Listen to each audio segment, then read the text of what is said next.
Palakkad Mannarkkad ആശുപത്രിപ്പടിയിൽ lorry ബൈക്കിലിടിച്ച് അപകടമുണ്ടായി. തലനാരിഴയ്ക്കാണ് bike യാത്രികൻ രക്ഷപ്പെട്ടത്. കോഴിക്കോട് പാലക്കാട് ദേശീയപാതയിൽ ഇന്ന് ഉച്ചയ്ക്കായിരുന്നു അപകടം. അപകടത്തിന്റെ CCTV ദൃശ്യങ്ങൾ പുറത്തുവന്നു. മണ്ണാർക്കാട് നഗരത്തിലെ ആശുപത്രിപ്പടിയിലാണ് ഈ അപകടം ഉണ്ടായത്. ഈ ബസ് സ്റ്റോപ്പാണ്. നമുക്ക് ഒരു പ്രൈവറ്റ് ബസ്സും ഒരു KSRTC ബസ്സും ആദ്യം അവിടുന്ന് നിർത്തി പിന്നീട് പതുക്കെ എടുക്കുന്നത് കാണാം.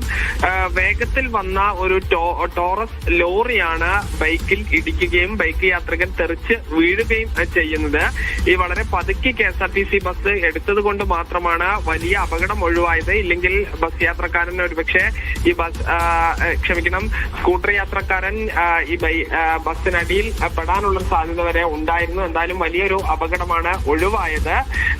ഈ ലോറി വളരെ വേഗത്തിൽ വരികയും ബൈക്കിൽ ഇടിക്കുകയുമായിരുന്നു. ബസ്സിന് തൊട്ടടുത്തേക്കാണ് ബൈക്ക് യാത്രകൻ തെറിച്ചു വീണത്.